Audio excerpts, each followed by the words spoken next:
Jadi kalau Tuhan yang Maha Pencipta, dia menjadi makhluk ciptaannya, firman menjelma jadi manusia. Inkarnasi jadi manusia, jadi Yesus lah dalam hal ini langsung. Nah, ini yang dalam pandangan Islam, ini yang tidak logis. Karena apa? Tuhan punya sifat, dia adalah sang pencipta, dia maha benar, maha baik, maha suci, dia tidak mungkin jadi makhluk ciptaan yang tidak maha benar, tidak maha suci, tidak ada mahanya gitu kalau manusia. Bisa nggak Tuhan yang maha mampu itu menciptakan batu yang segitu gedenya sampai dia nggak mampu ngangkat? Kalau dia maha kuasa, dia bisa jadi apa aja, termasuk jadi manusia, bisa nggak dia jadi iblis? Teman-teman, perkataan Donditan atau logika dari Donditan ini menarik sekali. Perkataan Donditan ini adalah perkataan yang didasarkan atas sebuah pemikiran, ya, sebuah pemikiran bahwa konsep Tuhan yang menjadi manusia, bahkan Dondi langsung ngomong dengan clear, jadi Yesus itu nggak logis. Karena bisa nggak Tuhan jadi ciptaan? Nggak bisa kata dia. Kalau bisa jadi ciptaan, Tuhan Maha Kuasa, Tuhan bisa nggak ciptain batu yang nggak bisa Tuhan angkat? Atau Tuhan bisa nggak ciptain, atau Tuhan bisa nggak menjelma jadi iblis? Ini tuh satu statement yang menurut saya menarik untuk dibahas. Ternyata kali ini, saya belum mau jawab, tapi Coki sudah memberikan petunjuknya. Mari kita saksikan sama-sama, teman-teman. Jadi kalau Tuhan yang Maha Pencipta, dia menjadi makhluk ciptaannya, firman menjelma jadi manusia. Inkarnasi jadi manusia, jadi Yesus lah dalam hal ini langsung. Nah, ini yang dalam pandangan Islam, ini yang tidak logis. Bisa nggak Tuhan yang Maha Mampu itu menciptakan batu yang segitu gedenya sampai dia nggak mampu ngangkat? Kalau dia Maha Kuasa, dia bisa jadi apa aja, termasuk jadi manusia, bisa nggak dia jadi iblis? Saya bukan Kristen, tapi kalau saya mau menjawab, apakah Tuhan bisa menciptakan batu yang dia sendiri tidak bisa? Itu adalah pertanyaan yang sering ditanyakan orang ateis kepada orang yang monoteistik gitu. Sebenarnya jawabannya gini, dia bisa, tapi untuk apa?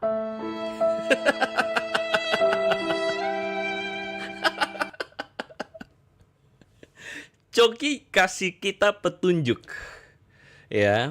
Jadi Petunjuknya bagus. Donditan bilang begini, nggak logis Tuhan jadi manusia. Kalau memang iya, kalau begitu, bisakah Tuhan menciptakan batu yang tidak bisa diangkat? Bisakah Tuhan jadi iblis?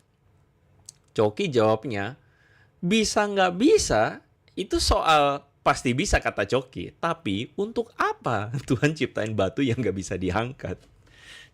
Cakep ya, ini cakep. Jadi, ini yang saya bilang argumen cacat. Donditan ini mengira bahwa alasan mengapa Tuhan menjelma menjadi manusia, ini adalah konsep kepercayaan Kristen, di mana Tuhan mengambil rupa seorang manusia dalam diri Yesus Kristus.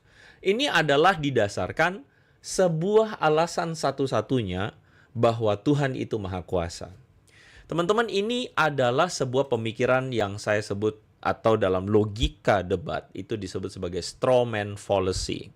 Apa itu straw man fallacy? Straw man fallacy adalah melakukan distorsi terhadap konsep lawan bicara dengan tujuan untuk mengalahkan dan menghancurkan argumennya. Jadi kalau kita lihat apa yang dilakukan Donditan adalah dia melakukan distorsi terhadap doktrin kekristenan tentang doktrin inkarnasi. Donditan mengambil kesimpulan sendiri dan sepihak bahwa satu-satunya alasan kenapa Tuhan jadi manusia adalah karena Tuhan itu Maha Kuasa. Dan kalau Maha Kuasa, maka yang diserangnya adalah kok Maha Kuasa jadi manusia? Ini kan nggak logis karena bertentangan. Makanya dia bilang, bisakah Tuhan ciptakan batu yang tidak bisa diangkat? Dan bisakah Tuhan itu jadi iblis? Kesalahan Donditan ada di sini. Dan kesalahan utamanya adalah dia tidak paham kenapa Tuhan jadi manusia. Tuhan menjadi manusia bukan karena dia kurang kerjaan, bukan karena dia Maha Kuasa, lalu karena kekuasaannya sudah kebanyakan jadi dia kengangguran, dan kemudian dia mau jadi manusia, menjelma jadi manusia suka-suka dia. Itu adalah konsep berpikir, cara berpikir yang sesat sekali.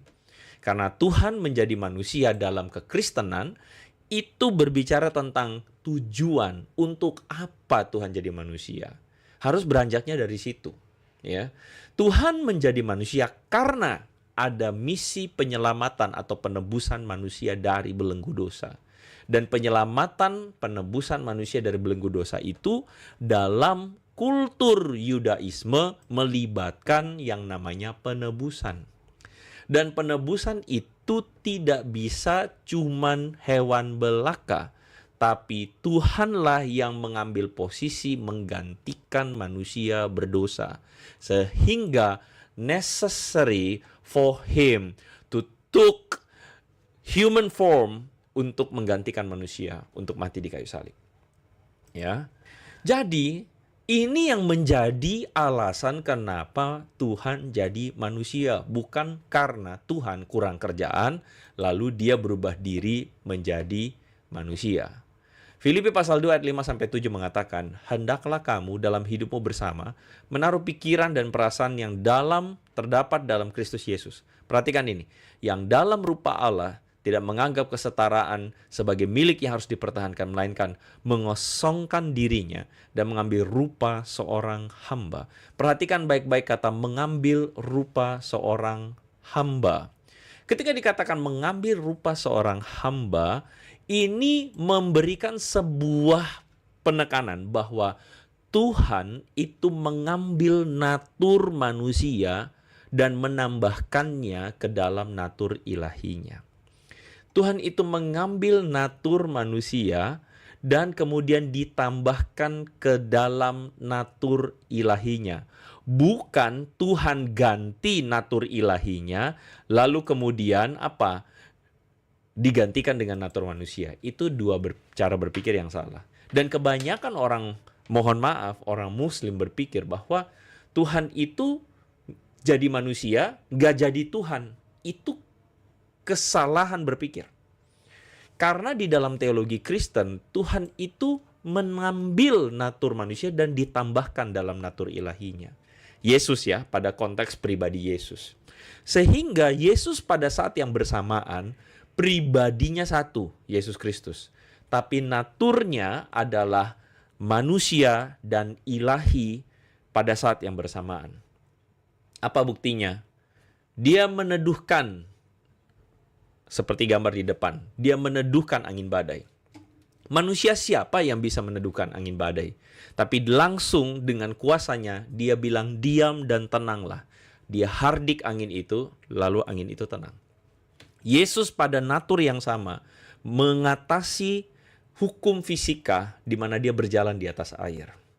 Yesus pada natur yang sama, mengintervensi hukum sebab akibat penyakit dan kematian. Dia menyembuhkan orang yang sakit. Dia membangkitkan orang yang mati. Clear. Yesus pada saat yang bersamaan, dia adalah manusia, tapi dia juga ilahi. Dia itu tidak terbatas kuasanya. Meskipun dia ada di dalam rupa seorang manusia karena dia sedang mengambil rupa manusia ke dalam natur keilahiannya. Jadi di sini sudah clear bahwa itulah Yesus. Orang Kristen memandangnya bukan Yesus itu seperti Tuhan dalam konsep esa mereka, yang Tuhan itu kosongin sorga, lalu dia itu jadi manusia. Terus siapa yang jadi Tuhan? Gak ada yang jadi Tuhan. Itu konsep terbatasnya orang Muslim yang tidak bisa memahami ininya orang Kristen. Gitu ya. Oke, kita lanjut. Saya mau ngomong soal masalah satu hal lagi. Yesus yang dalam naturnya sebagai manusia dan ilahi, rupanya menarik kekepoan iblis. Ya, jadi iblis muncul sebagai orang atau pribadi yang kepo-kepo. Yang kepo-kepo mau mencobai Yesus yang mungkin dia penasaran begitu ya. Wah, ini kok manusia, ini kok Tuhan jadi manusia begitu kan ya, kok Tuhan kok bisa rupa manusia, dikepo-kepoin lah sama iblis, mirip lah sama yang kepo-kepo itu ya, lalu kemudian dikatain sama iblis gitu kan ya, ini ya, dikatain sama iblis, jika engkau sanggup mengubah batu jadi roti, ubahin aja deh gitu kan. Yesus menjawabnya keren. Yesus menjawabnya, ada tertulis manusia hidup bukan dari roti saja, tapi dari firman. Saudara bisa lihat, di situ Yesus tidak menundukkan diri pada kekepoan iblis dan tidak menundukkan diri pada perintah iblis. Iblis bilang, kan kamu maha kuasa nih. Karena kamu maha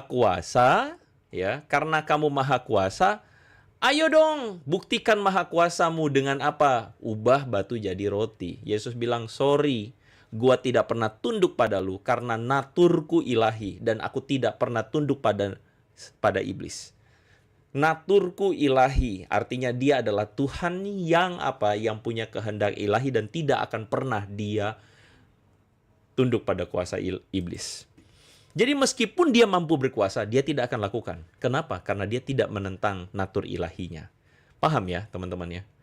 Lalu kemudian dibawa lagi cerita, dikatakan Yesus dibawa ke bumbungan bait Allah. Ketika dibawa ke bumbungan bait Allah, lalu iblis mengatakan, kalau kamu anak Allah, katanya malaikat akan menatang engkau. Loncat, kata iblis. Kali kedua Yesus bilang apa? Sesungguhnya engkau harus tunduk kepada Allah saja dan bukan kepada, tidak kepada iblis begitu.